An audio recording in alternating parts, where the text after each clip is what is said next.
this is the house I was born in Brunswick, Canada. We immigrated when I was four, excuse me. And I just found that picture of my grandfather, who I'd never seen this photo before. I was putting some things together, and that's my sister. And this was in the late 1940s.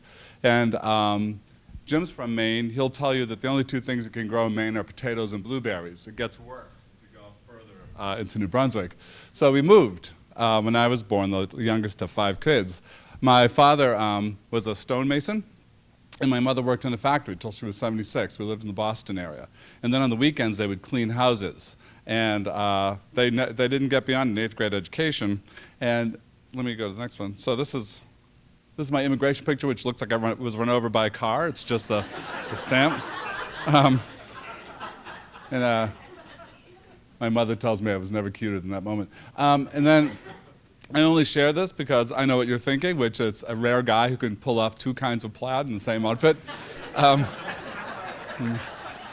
My daughters say that this is what I'll be wearing in the home when they come visit me someday. Pee-wee, pants pulled up like Pee-wee Herman and two plaid.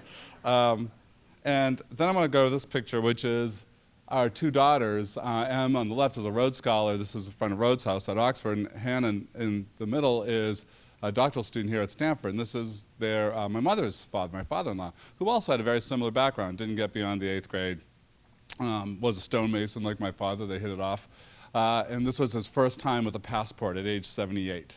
We had taken him abroad and so opened a world to him. And the things that sort of connected this space, a world that is almost unimaginable to my daughters, and this world, which is almost unimaginable to my parents, was access to affordable, high-quality education, in my case, a state college. And I could work construction in the summer, and I could graduate with no college debt, and I could move my way into graduate studies and begin a path into a professional life, which made my daughters' lives possible. And that really is so, for so many people, kind of quintessentially the American dream. Unfortunately today, as many of you know, it's the Danish dream, because it's much more likely to happen in Denmark than it is to happen in America. In fact, it's more likely to happen in a bunch of places, including, and you can shut them out, Denmark, where are we? Yeah, and the Scandinavians are just kicking our butts here. Canada, right, they surpassed us, this place we left. Sweden. By the way, if you are in Copenhagen, you'll see the only IKEA store not painted in those colors. They force them to paint them red and white when they come to Denmark. Keep going. Germany, and most galling of all, pardon the pun, is good. You got it. You're with me on the pun. Most galling of all is France, because we tend to think of France as quintessentially calcified class structure, where people are sort of stuck to where they're born. But in fact, what we know in the United States today, and the last Pew study on this suggested that if you are born in the bottom 2 quintiles of income in America, you are almost certainly going to live and die in those 2 quintiles. If you are born, and put another way, more simply, if you are born poor in America, there is a 60% chance that you will live and die poor in America. The flip is also true. If you're born in the top quintile, the chances of you living your life in some level of privilege and dying with some wealth, very, very high. The odds change for you, get 3 times better if you're in the bottom quintile, if you're educated. And more people are unable to get educated as our education system is further out of reach, isn't set up to serve them well, marginalizes many students. And here I'm not talking about most of the students that we've discussed so far today. I'm not talking about how we train engineers who can talk to people in other areas. I'm not talking about tier 1 schools. Somebody in the end of the morning said, we're talking about tier 1 schools and tier 1 kids, if we could use that phrase. But I'm talking about this great bulk of American higher education that isn't that. Remember, there are only about 200 institutions in this country that reject more students than they accept. And the great bulk of us are competing for students, and many of those students are not as well prepared for school as we would like them to be. And a lot of them come for a while and leave. So many come for a while and leave that there are now roughly 40 million American adults with some college credits, no degree, and often a lot of debt. It is a debilitating trifecta. You've got none of the things that we hold out as crumbs, right? So we set out to look at that population and say, how do we help people who are at the bottom 10% of their organization? These are people who are making hourly workers, often not a family-sustaining wage. How do we lift them? How do we create an on-ramp to better work first? More stable work is where most people, so these are modest goals, more stable work, then better work, then maybe opportunity to be a supervisor, a regional manager, then possibility to get my bachelor's degree, and to move on. So that's who we targeted with our modestly named College for America program. And it is the first of its first degree program in America, which is competency-based and approved by the Department of Education in April of 2013 to offer a degree not based on credit hours and not based on courses, but based on direct assessment of student learning. This was a profound change. This was a sea change moment. And there are whole sets of schools now who are in development working on similar programs. I want to just give you a little bit of insight into how we created that. We were in some large measure, so some of these things get very humble and modest origins, right? So we were inspired in part by Muhammad Yunus, the founder of the Grameen Bank, in a 60-minute interview when he was asked, how did you come up with the idea of the bank? And he said, well, I thought about what big banks do, and I thought, what would happen if I did the opposite? They lend to men, I'll lend to women. They make you come to the bank, I'll go out to the village. They only want to lend big amounts of money, I'll lend little amounts of money. They want a lot of interest, I'll take a little. They require collateral, I won't take any. And change banking in the developing world. So we said, what would happen if we sort of asked those questions? What if we did, and this is the big one, what if we said, rather than using the credit hour in which time is fixed and learning is the variable, what if we could flip that? I'll come back to that in a moment, because that's the one that deserves most of your attention. Then we started thinking, well, then you could start playing with business models, and what if we said institutions or programs wouldn't be so faculty-centered, but rather the needs of the students would really shape the program? And what if we went from an expert teaching model, sage on the stage, to a mentoring model? What would that look like? And how could we drive the high cost of books up? Could we go to OER and other resources and ways to get material? How about that transcript, which doesn't tell employers anything really? Oh, so you get a B in sociology, that's great. All I really know is that you did better than somebody with a C. And I don't really know what you know. And so what would that look like? What would proof of learning look like? And then if we're not saddled or held hostage to the 3 credit hour chunk of learning, could we start thinking about learning in different size chunks? Could we start thinking about badges and stackable credentials? Could somebody who's always struggled with writing not have to do a 5-paragraph essay to begin with? So could we start with mastering a paragraph? So we had a student, we did a lot of design work with the Business Innovation Factory out of Providence, Rhode Island.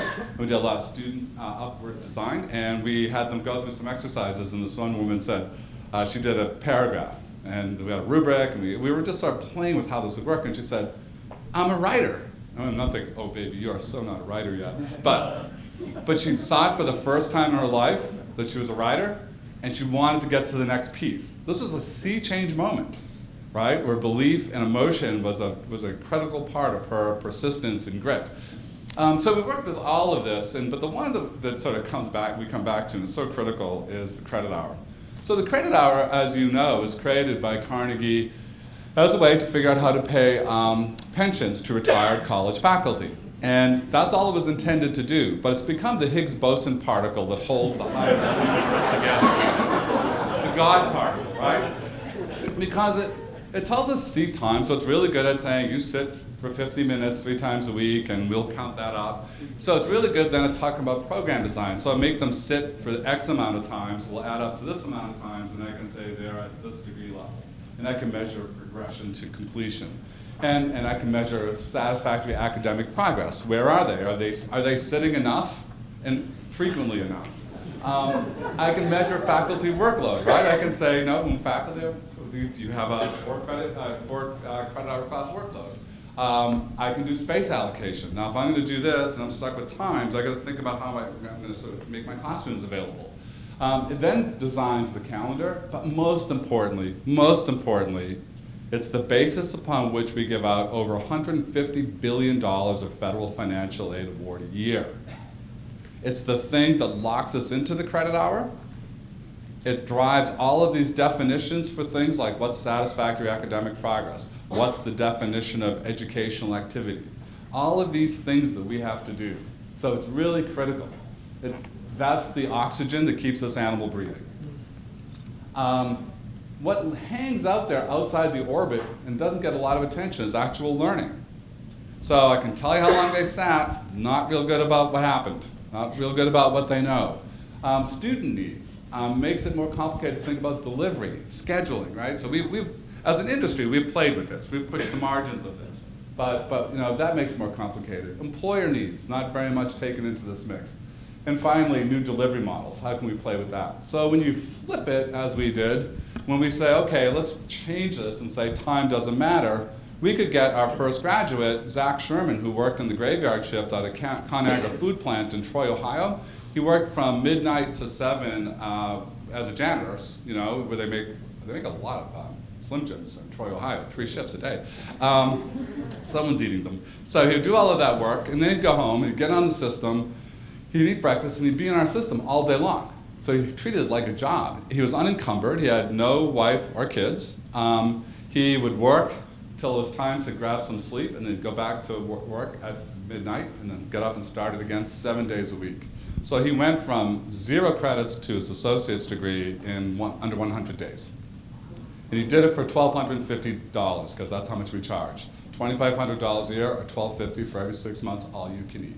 So he earned his degree, in 6 months.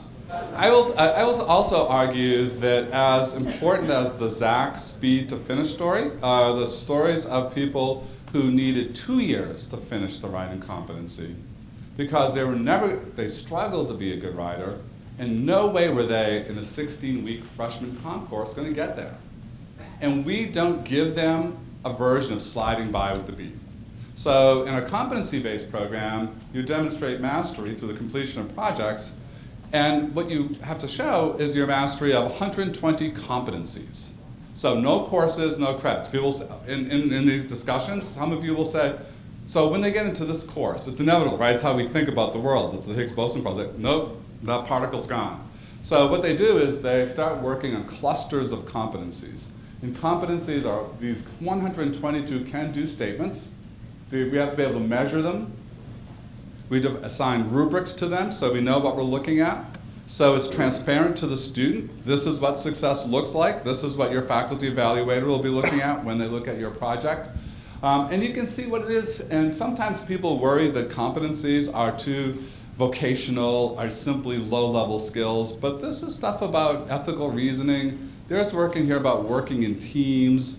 There's work in here about, they read Michael Sandel on torture, and they're given a scenario where they have to work with a team to sort of negotiate a path forward, right? And that's complicated stuff. They read essays on art curation, because there's a general ed core to this, so we had to honor that. They read articles on art curation, and then they're asked to curate their own virtual art show, but also then write the paper that explains the rationale for the choices they made and why and what things they didn't include, and to place that in a theoretical framework. So they're doing a lot of synthesis, thinking through critically about what they're doing, and then having to explain that. And all of the, so there are no tests, no quizzes, everything is project-based, and all of the projects are meant to feel very real world to these people. So these are not the kind of isolated assignments we often give in classrooms.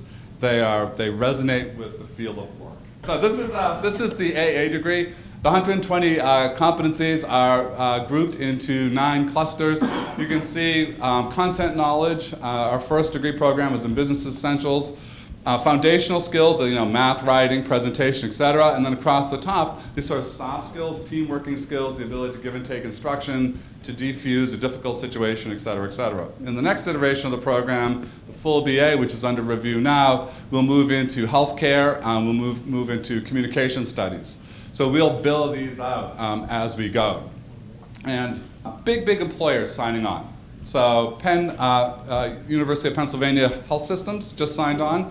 They expect to put thousands of their hourly workers through the program. Partners Healthcare System in Massachusetts, single biggest employer in the state of Massachusetts, signed on. Conagra Food, Dunkin' Donuts last week signed on. So they understand competencies, they get this, and we've been talking about T-shape at a very high level. T-shape exists at the low level as well. And our belief is that the same basic structures here can move up through into more upper level learning and then graduate learning. I would like you to just see, it's 2 minutes if I may, the first graduates. So the first guy is Zach, who graduated in under 100 days, and the woman who, you'll see her, she's very brilliant. She's the HR director for Anthem Blue Cross Blue Shield for the Northeast.